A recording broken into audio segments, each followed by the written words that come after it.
नमस्कार एवरीवन, मैं आप सभी का स्वागत करता हूं आपके ही अपने YouTube चैनल स्टडी कॉलिक में। तो कल की क्लास में हम लोगों ने सेंटेंस का बेसिक फॉर्मेट सीखा था। अगर आप लोगों ने कल की वाली वीडियो नहीं देखी है तो आप लोगों को वीडियो जरूर देखनी चाहिए, ठीक है। बेसिक फॉर्मेट ऑफ सेंटेंस आज हम लोग उसी को थोड़ा सा एनहांस करने जा रहे हैं और भयंकर वाली कहानी सीख रहे हैं। देखो, अभी फिलहाल कुछ क्लासेस में ना हम लोग बेसिक टर्मिनोलॉजी के बारे में ही बात कर रहे हैं। तो आज भी क्लास सेंटेंस की है, ठीक है। जब एक सेंटेंस बनता है ना बेटे, तो सबसे प्राइमरी जो सेंटेंस का फॉर्मेट होता है वो होता है सब्जेक्ट प्लस में वर्ब और फिर ऑब्जेक्ट, ठीक है। और यही एरर डिटेक्शन है, मतलब एरर डिटेक्शन का सबसे बेसिक फॉर्मेट यही है जो हमारा, अगर आप लोग क्लास 10th में हो, क्लास 12th में हो, 11th में हो, एसएससी की तैयारी कर रहे हो, कहीं भी हो, हर जगह यही बेसिक है। तो ऐसा नहीं है कि हम लोग क्लास 10th में है तो क्यों सीख रहे हैं, एसएससी के बच्चे को सीखना चाहिए।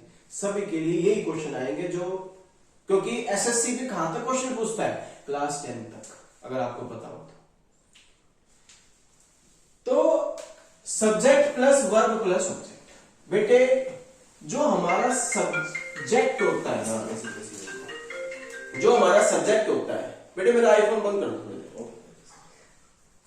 तो जो हमारा ये सब्जेक्ट होता है, ये बेसिकली नाउन या फिर प्रोनाउन हो सकता है। मतलब सब्जेक्ट की जानकारी के लिए हम लोगों को या तो नाउन के बारे में या प्रोनाउन के बारे में पता होना चाहिए। डन है? अब ध्यान से समझना, क्योंकि क्लास अभी यहीं से स्टार्ट होती है। मतलब अगर मैं किसी भी शब्द को सब्जेक्ट बोलना चाहता हूं तो मुझे नाउन चैप्टर की जानकारी होनी चाहिए या फिर मुझे प्रोनाउन चैप्टर की जानकारी होनी चाहिए।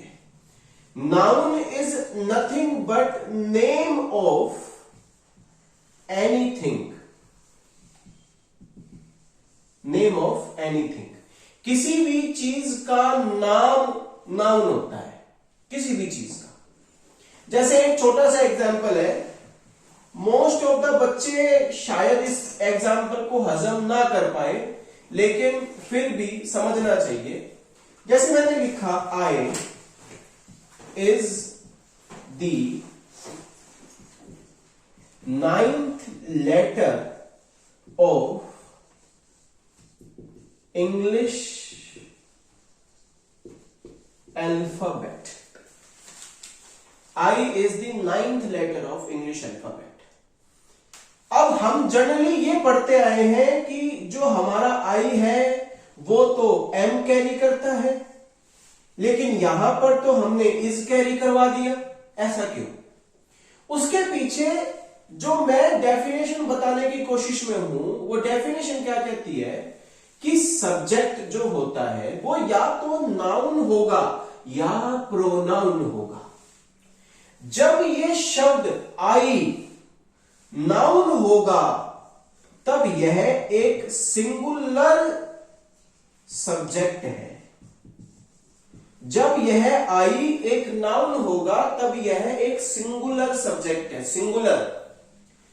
जब यह आई प्रोनाउन होगा, देखो मैंने कहा है कि सब्जेक्ट आपका या तो नाउन होगा या प्रोनाउन होगा।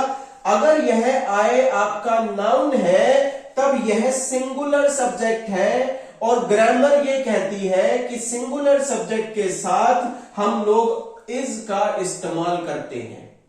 अगर यह आई एक प्रोनाउन की तरह कार्य करता है, जिसका मतलब होता है मैं, तब यह अपने साथ एम कैरी करेगा।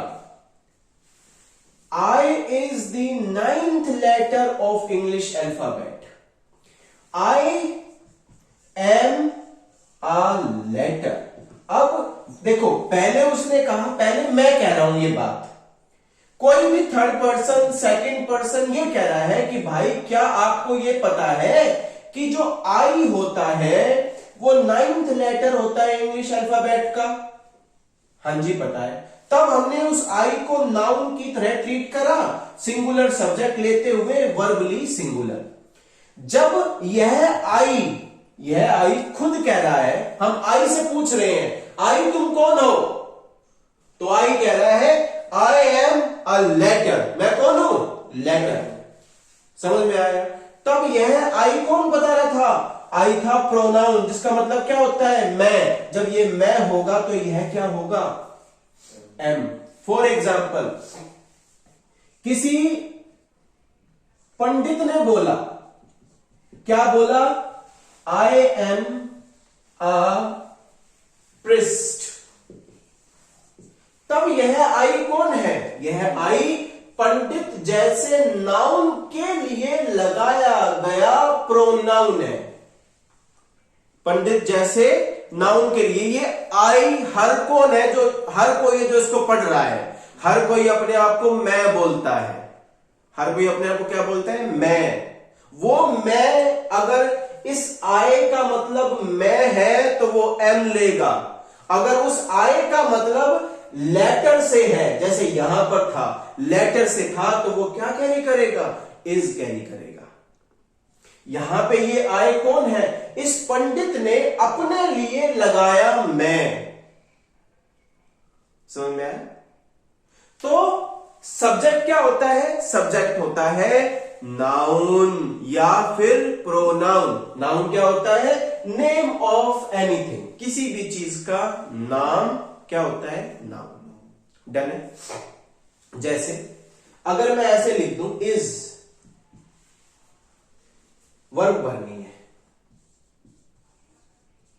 ऑप्शन है एम, आर, इज या फिर वॉज। बहुत ही बेसिक क्वेश्चन पूछा है, इज। ध्यान से देंगे, आप भी इस क्वेश्चन का आंसर कर सकते हैं। अगर आपका आंसर सही आता है तो you deserve a chocolate. You deserve, दे कैसे पाऊंगा? खुद ले देना 10 रुपए की मार्केट में जाके, और अपने आप को प्राउड फील करना, है ना, कि हमें क्वेश्चन आता है और समझ में आया टॉपिक। बताओ। सी। देखो मैंने क्या कहा, समझने वाली बात थी। सभी आंसर दो, बोलो अपने आंसर। Very good. इज, आप बताओ। इज, आप बताओ। आप, इज, बस एक भाई वॉज। देखो तुमने पता है क्यों भरा यहां पे इज? क्योंकि एक बात ध्यान दी कि अभी मैंने क्या बताया था कि जो सब्जेक्ट होता है वो क्या होता है? या तो वो नाउन या फिर प्रोनाउन। यही तो होता है सब्जेक्ट। बोलो, ये कौन है? सब्जेक्ट। क्यों सब्जेक्ट क्यों बोल रहा हूं? क्योंकि subject always want a verb, wants a verb. उसको एक वर्ब चाहिए, क्रिया चाहिए कार्य करने के लिए। सब्जेक्ट कौन? कर्ता। सब्जेक्ट कौन? कर्ता। उस सब्जेक्ट को क्या चाहिए? क्रिया। क्रिया मतलब वर्ब। और ये 4 क्रिया लिखी है, एम, इज, आर, वॉज, ये सारी क्रिया है। अगर यह कर्ता है तो आप लोगों को ये देखना है कि ये कर्ता सिंगुलर है क्या? अगर यह सिंगुलर है तो वर्ब भी सिंगुलर कैरी करेगा। तो ये इज क्या है? एक सिंगुलर सब्जेक्ट है। कैसे पता लगा? क्योंकि इस शब्द के पीछे कोई SEIS नहीं लिखा हुआ। अगर किसी नाउन के पीछे S या ES लगा है तो वह नाउन प्लूरल कहलाता है। क्या कहलाता है? प्लूरल। जैसे मैंने लिखा बॉय और उसके आगे लिख दिया बॉयज, तो बॉय मेरा कौन हुआ? सिंगुलर। बॉयज मेरा कौन हुआ? प्लूरल। डन है? लेकिन अगर यही काम मैं वर्ब के साथ करूं, अगर वर्ब में मैं SEIS जोड़ता हूं तो वह वर्ब मेरी सिंगुलर कहलाती है। क्या कहलाती है? सिंगुलर। जैसे मैंने लिखा ही प्ले, नहीं कह सकते, यह गलत है। क्यों? क्योंकि ही एक सिंगुलर सब्जेक्ट है और वह अपने बाद सिंगुलर वर्ब लेगा। ये जो प्ले लिखा है ये सिंगुलर नहीं है। अंतर देखो, नाउन में एस लगने पर प्लूरल बनता है, वर्ब में एस लगने पर सिंगुलर बनता है। तो यहां पर ही एक सिंगुलर है तो प्ले नहीं लिख सकता, मुझे लिखना पड़ेगा प्लेज। अक्सर हम लोग ये गलतियां करते हैं, मैनी टाइम्स हमसे ये गलती होती है। हम ही के साथ भी प्ले लगा देंगे, शी के साथ भी प्ले लगा देंगे, आई के साथ भी प्ले लगा देंगे, बिल्कुल गलत है। तो हमने क्या देखा अभी फिलहाल? हमने ये देखा कि सब्जेक्ट या तो नाउन हो सकता है या प्रोनाउन हो सकता है। अब प्रोनाउन कौन होता है?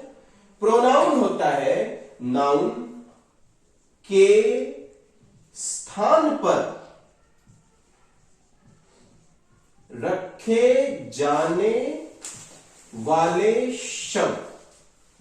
नाउन के स्थान पर रखे जाने वाले शब्द। देखो, पंडित ने अपना नाम नहीं लिखा, पंडित इज अ प्रिस्ट, नो, उसने कहा आई एम अ प्रिस्ट, मतलब इस नाउन के स्थान पर आई को रखा। जैसे रमेश सेड टू राहुल, रमेश राहुल से कहता है, क्या कहता है? You are very clever. Ramesh noun है, किसी का नाम, name of anything is noun. उसने राहुल से कहा, राहुल भी नाम है, name of anything is noun. Rahul को क्या कहा? यू। अब राहुल को राहुल ने लिखा, Rahul is a very clever. उसने राहुल के स्थान पर एक शब्द रखा। नाउन के स्थान पर रखे जाने वाले शब्द क्या कहलाते हैं? प्रोनाउन। नाउन के स्थान पर रखे जाने वाले शब्द क्या कहलाते हैं? प्रोनाउन। कोई डाउट है क्या? क्लास टीचर ने स्टूडेंट्स को कहा, class teacher said to students, क्या कहा? You should study well. तो उस स्टूडेंट्स की जगह हमने क्या लिखा? यू। तो नाउन के स्थान पर रखे जाने वाले शब्द क्या कहलाते हैं? Pronoun. Done? Done? Sure? Note down करने की रिक्वायरमेंट है? कोई रिक्वायरमेंट है? तुम तो खलीफा आदमी हो, करो। आंसर क्या उसका? उसका आंसर इज है बेटे। हाँ, आंसर नहीं बताया ना मैंने? हाँ, इज है इसका आंसर। क्यों? क्योंकि सिंगुलर सब्जेक्ट है, एम आ नहीं सकता, क्योंकि आई के साथ एम आता है। आर नहीं आ सकता, क्यों? क्योंकि सिंगुलर है। वो इसलिए नहीं आ पाएगा क्योंकि पास्ट की बात हो रही है, वो बताता है पास्ट को। तो आंसर क्या है? इस। जल्दी छाप दो। इस सेशन का नेक्स्ट वीडियो हम लोग अपडेट करेंगे। Thank you so much. I hope you enjoy the session. Please